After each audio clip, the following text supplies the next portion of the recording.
Atas kehadirannya para narasumber di siang hari ini, walaupun di luar suasana mungkin agak sedikit memanas, akan tapi jangan sampai menyurutkan niat ataupun amanat tugas amanat kita dalam melaksanakan dan menunaikan tugas kita untuk bangsa dan negara.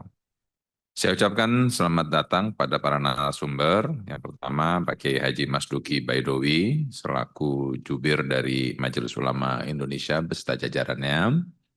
Lalu Romo Martinus Yanarud, selaku juru bicara dari Konferensi Wali Gereja Indonesia beserta jajarannya yang bisa hadir. Lalu juga ada Profesor Dr. Hasbullah Tabrani, dari Komnas Pengendalian Tembakau beserta jajarannya yang bisa hadir, dan juga ibu-ibu ya di sini, ibu-ibu semua yang hadir, ibu-ibu anggota Panja Penyiaran Komisi 1 DPR RI di dalam rapat dengar pendapat umum Panja hari ini tanggal 25 Agustus 2025 hari Senin. Sebagaimana di dalam Undang-Undang MD3, kita perlu sepakati terdahulu apakah rapat ini bersifat terbuka atau tertutup, mengingat ini adalah mengenai penyiaran dan ini juga adalah RDPU, maka kita putuskan rapat bersifat terbuka ya, Bapak Ibu sekalian. Baik, Panja RU Penyiaran ini melaksanakan RDPU dengan ketiga narasumber dengan tema penyiaran multiplatform. Nah, ini mengingat waktu yang terus bergulir dan juga kegiatan semuanya yang panjang, maka kami persilakan dimulai dari MUI terlebih dahulu untuk memberikan pemaparannya, dilanjutkan dari KWI dan nanti diakhiri dari Komnas Pengendalian Tembakau. Silakan dari MUI untuk menyampaikan pemaparannya.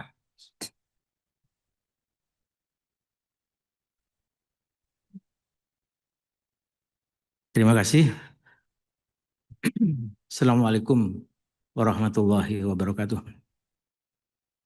Selamat siang untuk kita semua. Yang saya hormati pimpinan sidang pada Panja siang hari ini dari Komisi 1 DPR RI Republik Indonesia dan seluruh anggota Panja yang hadir pada kesempatan ini.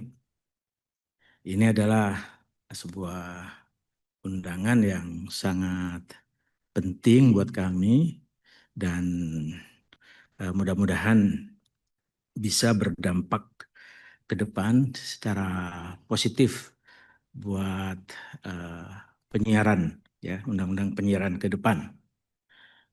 Kami diminta memberikan masukan terkait dengan undang-undang penyiaran yang akan direvisi.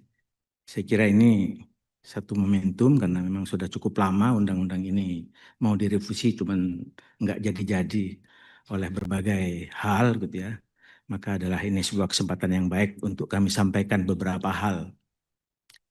Yang pertama, saya ingin memberikan terlebih dahulu sebuah gambaran tentang betapa pentingnya ya kalau kita berbicara mengenai kerangka nilai ataupun kerangka moral keagamaan kita, bahwa Indonesia itu umat Islam sebagai mayoritas itu punya pemahaman yang disebut dengan Islam wasati, atau kalau yang disebut istilahnya itu adalah Islam moderat.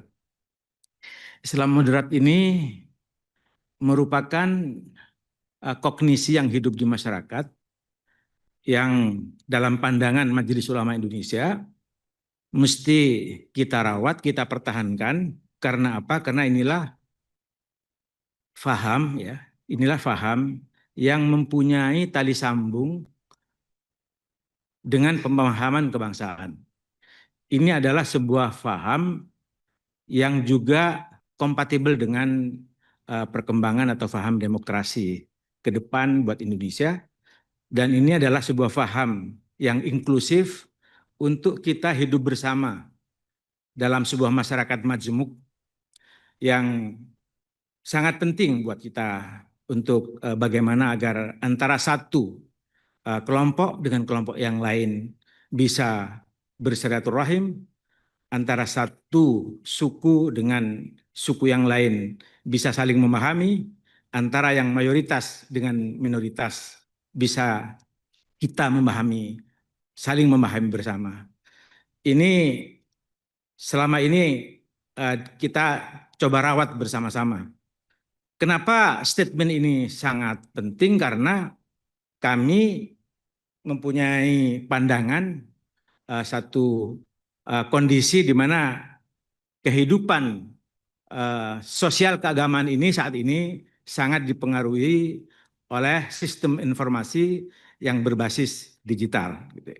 Dan sistem informasi yang berbasis digital itu, terutama medsos, itu memang mempunyai sisi terang, ya. Di satu sisi kita bisa, kalau bisa lihat sisi terang, mungkin kita bisa dengan mudah untuk memahami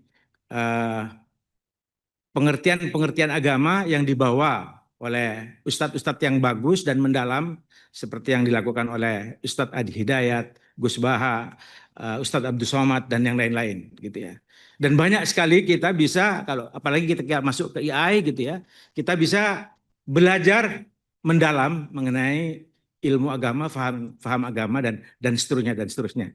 Ini adalah sebuah sisi terang yang bagaimana sistem informasi berbasis digital ini mempunyai dampak yang sangat positif. Tetapi di sisi yang lain punya sisi gelapnya. Dan sisi gelapnya inilah yang saya kira harus diatur. Salah satu hal yang kami juga mengkhawatirkan, sebagaimana kita ketahui ada satu istilah dalam algoritma itu yang disebut dengan echo chamber. Jadi ruang gaung yang dalam konteks paham keagamaan itu ternyata itu bisa menimbulkan pemahaman-pemahaman yang tidak baik, pemahaman-pemahaman radikal. Bahkan kalau kita melihat ya dari berbagai sudut pandang di berbagai negara itu, ternyata echo chamber dalam media sosial ini dampaknya luar biasa. Umat Islam misalnya di India itu tertindas oleh mayoritasnya karena salah satunya oleh pengaruh media sosial.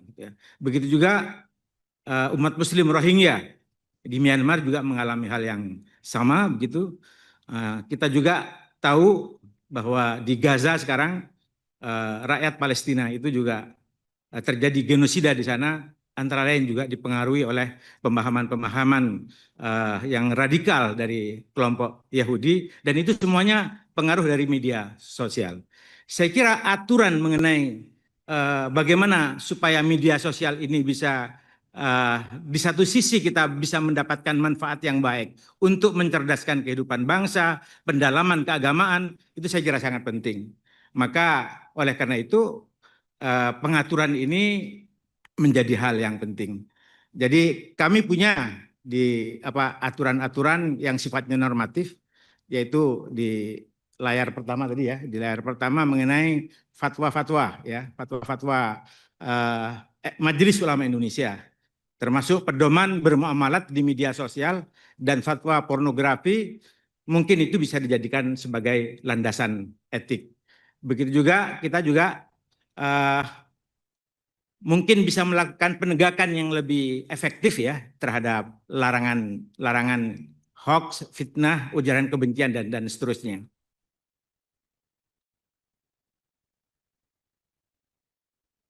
Ya, dan ini saya kira sisi gelap dan sisi terang ini hendaknya diambil sebagai sebuah poin penting bagaimana agar aturan di dalam undang-undang penyiaran itu bisa merangkum terhadap hal-hal yang positif dan negatif, karena sampai saat ini sebagaimana kita ketahui bahwa undang-undang penyiaran belum mengatur mengenai sistem informasi berbasis digital.